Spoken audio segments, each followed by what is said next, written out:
Have you ever noticed the people who talk the most often understand the least, and the ones who stay silent, the calm ones, the still ones, somehow hold the room without even trying? That's not coincidence. That's power. A kind of power the Stoics mastered long before our world learned to shout. You see, silence isn't weakness, it's control. It's the quiet confidence that says, I don't need to prove myself to be at peace with myself. Marcus Aurelius once wrote, "You always own the option of having no opinion." In a world where everyone rushes to speak, that might be the most radical act of strength there is. Stay with me, because this video might just shift how you think about power, respect, and the kind of presence that doesn't need words to command attention. And if you find even a spark of truth in what I'm saying, hit that like button, subscribe, and let's walk through this lesson together. Now, let me tell you a story. Years ago, I met an old man at a cafe in Boston. He sat alone every morning, same corner, same cup of coffee, same quiet gaze. People greeted him, chatted, even tried to draw him into conversation, but he rarely spoke. One day I finally asked, "Don't you ever feel lonely, sitting here in silence every day?" He smiled, a calm, almost amused smile, and said, "No, son. I just like hearing life talk before I decide if it's worth answering." That line has lived with me for years, because that man understood something the rest of us forget. Silence isn't emptiness. It's awareness. It's the space where you decide what deserves your attention and what doesn't. Seneca warned, "It is better to be silent and be thought a fool than to speak and remove all doubt." But he wasn't encouraging fear. He was teaching discernment. Every word you choose not to say builds strength within you. Every pause becomes an act of wisdom. So here's the first lesson. Silence is not the absence of words. It's the mastery of them. In a noisy world, the quiet mind is the most powerful. If you've ever been told you're too quiet, maybe it's not a flaw. Maybe it's your greatest strength. And if this message resonates with you, pause for a moment, like a Stoic would, and show it some love. Hit like, subscribe, and let's go even deeper. Because the story of silence has only just begun. Let me tell you a story. There was once a man who was publicly humiliated. People laughed at him, mocked him, called him weak, said he didn't have the courage to fight back. He simply smiled, walked away, and said one thing that silenced everyone. "I don't need to shout to prove I have a voice." That line became a story people would later tell, not about pride, but about real strength. Because you see, the weak fear being misunderstood, but the strong, they allow others to misunderstand them. They understand that time will defend them far better than any argument ever could. That's why, in Stoic philosophy, silence is not fear. It's mastery. Marcus Aurelius once wrote, "When someone offends you, remember that it is their character being revealed, not yours." The strong do not react to every insult. They know that reaction is a form of slavery. But silence is freedom. We live in a world that glorifies noise. Everyone wants to be seen, heard, validated. But the Stoics understood that true power isn't about being heard. It's about knowing when not to speak. The weak need noise to feel alive. The strong can be silent because they've already found themselves. There are battles you win with words, and there are battles you only win with silence. A wise person knows the difference. They know when to speak to elevate, and when to stay silent to preserve dignity. Remember this, silence doesn't mean you've lost. It means you've refused to lower yourself into a fight beneath your character. Epictetus said, "It's not what happens to you that disturbs you, but how you react to it." And silence is the noblest reaction of all, because when you remain silent, you're not allowing someone else's chaos to control your peace. You're no longer a prisoner of anger, pride, or ego. You've become the master of your emotions, calm, unshaken, and free. Think about it. How many times have you tried to explain yourself, to defend your intentions, to argue, to make them see your heart, only to realize they were never listening? Because some people don't want to understand you. They just want to win. And in those battles, silence is the only victory that keeps your dignity intact. The wise remain silent, not because they have nothing to say, but because they refuse to say what doesn't need to be said. They listen more deeply, not to reply, but to understand. And in that stillness, they find the kind of strength that no argument could ever give. Imagine standing at the edge of the ocean. The waves crash loudly, the wind howls, everything is in chaos. But deep below the surface, the water is still. That's what true strength feels like. Being able to remain calm beneath the storms of life. Because the storms outside can't touch the peace within you. Someday you'll realize this truth, that silence is the language of the wise, the mature, the strong. It's not the absence of voice. It's the presence of peace. It's the moment you no longer need validation, apology, or revenge. You simply smile, walk away, and let time speak for you. When you stay silent in the face of insult, you've already risen above the insulter. When you stay silent amid chaos, you've already conquered your anger. And when you stay silent long enough to hear your own soul, you've found a strength the world cannot take away. That is the highest form of Stoic power. Not to dominate others, but to rule yourself. Not to prove that you're strong, but to become so still that your silence itself commands respect. If you're learning the power of silence, leave a comment below saying, "I choose peace over being right." And if this message spoke to you, hit like and subscribe, not just for more Stoic wisdom, but to remind yourself every single day that peace is your real strength and silence is how you protect it. You can tell a person's strength not by how loud they speak, but by how calm they stay when provoked. That's what the Stoics understood. Silence isn't emptiness. It's energy under control. The louder the world gets, the rarer this power becomes. Think about it. Anyone can argue. Anyone can shout back. But holding your peace when someone misjudges you? That's mastery. Zeno, the founder of Stoicism, once told a student, "We have 2 ears and 1 mouth, so that we may listen twice as much as we speak." He wasn't discouraging conversation. He was teaching proportion. Because silence isn't the absence of words. It's the presence of thought. When we stop reacting, something shifts inside us. We begin to hear our own mind, unfiltered. We start to see how often anger disguises fear, and how much of our speech is just the ego defending its fragile shell. The Stoics practiced a form of self-restraint that went deeper than politeness. It was about discipline of perception, the space between stimulus and response. Marcus Aurelius called it the mind's fortress, a place no insult could reach unless you opened the gate. Try to remember your last argument. That moment you felt your pulse rising, the urge to win, to have the final word. In that instant, silence feels impossible, even cowardly. But when you manage to hold it, even for a few seconds, you notice something. The storm passes. The world doesn't end. And the one who stays calm walks away with dignity intact. Silence is not retreat. It's strategy. It lets others reveal who they are, while you conserve your energy for what truly matters. Seneca once wrote, "No one can insult you without your consent." The Stoic refuses to grant that consent. They see that dignity isn't something to be defended. It's something to be lived. When you stay quiet, you give yourself a chance to choose wisely. To decide whether your words will heal or harm, whether speaking serves truth or just your ego. That's the real power of silence.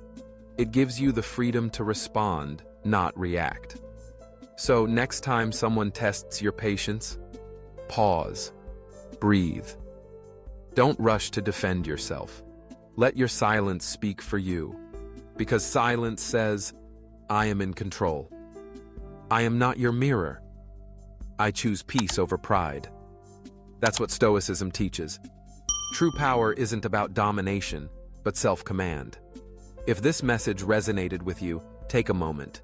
Hit like, subscribe, and share this with someone who could use a little quiet strength today. Tell me in the comments, when was the last time your silence changed the outcome of a situation? Your story might be exactly what someone else needs to hear. There's a truth that only those who've walked through storms can truly understand. Real peace doesn't come when life is calm. It comes when your heart remains still, even while the wind howls. As long as your peace depends on others, on approval, on praise, on love, or on a favorable situation, it will always be fragile. It will vanish the moment the wind changes. Marcus Aurelius once wrote, "If you are disturbed by anything external, it is not the thing itself that disturbs you, but your judgment about it." Simple words, yet they hold the key to freedom. Ordinary people try to control the world. The wise learn to control themselves. Many people spend their entire lives reacting. Someone insults them. They get angry. Someone leaves. They collapse. Someone praises them. They're overjoyed. But when no one is there to reflect them, they feel empty. They've never learned to live from within. The mountain is different. The wind blows, snow falls, storms rage, and it remains standing. Not because it feels nothing, but because it doesn't identify with the storm. It knows that all things are temporary. That is the image of a soul that has risen above reactivity, a person who no longer seeks validation from the outside world. At some point in life, you realize you can't please everyone. No matter how kind you are, someone will misunderstand. No matter how hard you try, someone will look down on you. No matter how sincerely you love, someone will walk away without explanation. And in that moment, you begin to learn the art of stillness, that you no longer need to prove yourself, that your worth does not depend on anyone's perception, that peace is not a reward, it's a state that appears when you stop chasing it. Epictetus once said, "Don't wish that things happen as you want them to. Wish that they happen as they do, and you will be at peace." This is not weakness, it's strength. It's the courage to release control. When you reach that inner stillness, the world continues to move in chaos, yet you are no longer shaken by it. People might call you cold, but you're not. You've simply learned to choose what deserves your emotional energy.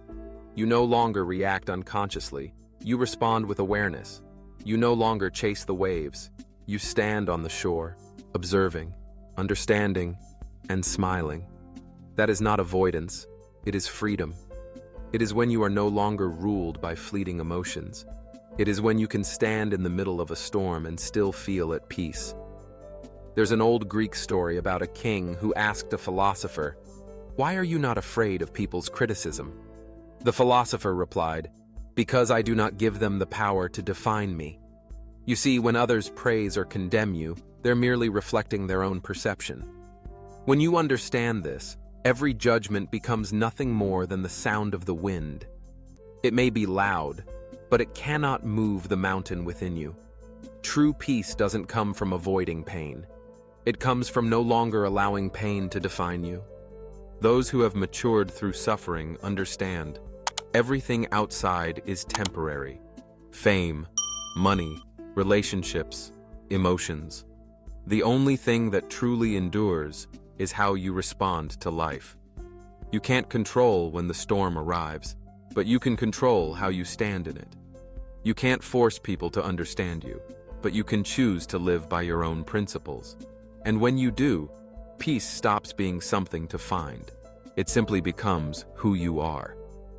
When the winds of life rise, remember this: you don't have to be the storm. You just have to be the mountain.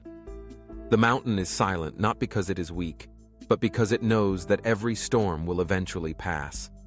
If you are in your 50s or 60s, perhaps you already know. Life doesn't need to be perfect to be beautiful. You don't need to be understood. You don't need to be admired. You just need to live truthfully. And if your heart is calm, that is power. As Seneca once wrote, "No man can have peace if he has not learned to live with himself." When you stop running from yourself, when you can sit alone without feeling lonely, that is when you truly become the mountain in the storm. If these words resonate with you, leave a comment below. I'm learning to become the mountain. And don't forget to like and subscribe so we can continue this Stoic journey together, where every storm becomes an opportunity to stand taller, steadier, and freer. There's a strange kind of power in calm people. You know the type. When everything is falling apart, they don't raise their voice. They don't rush. They don't lose themselves. They simply breathe, observe, and act only when it's necessary. While others panic, they remain still, and that stillness becomes magnetic. In a world that rewards noise, the calm person becomes the rarest kind of strength. Marcus Aurelius once wrote, "You have power over your mind, not outside events. Realize this, and you will find strength."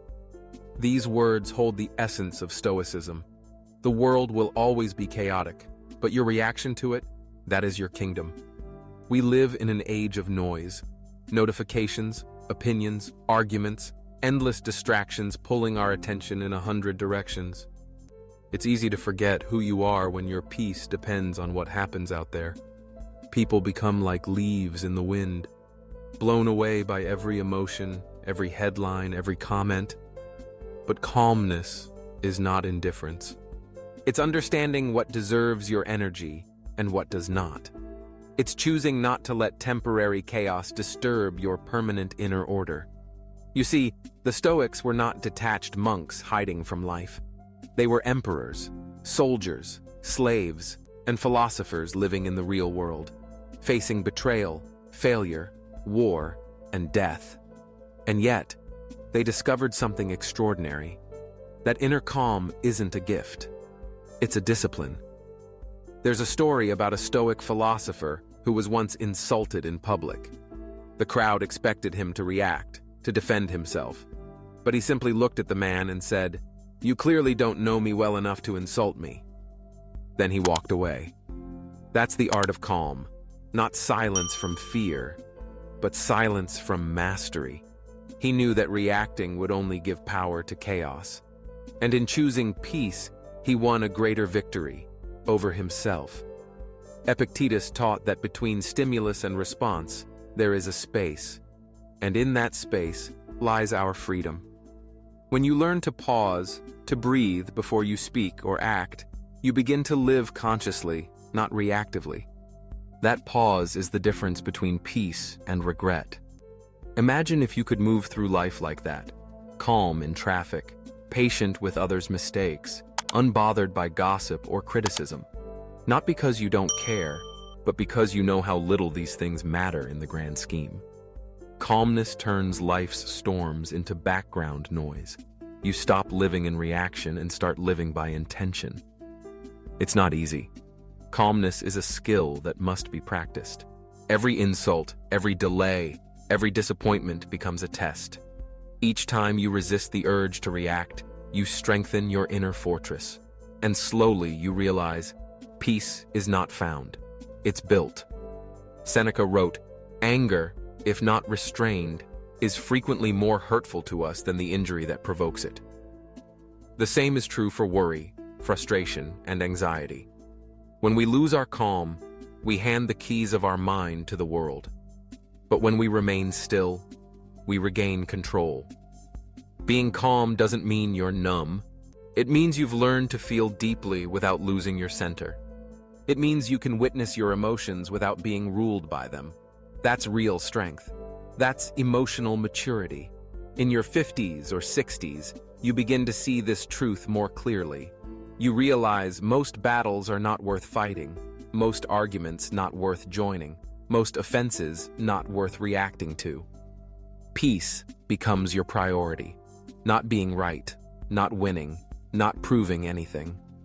When others shout, you stay silent. When others rush, you slow down.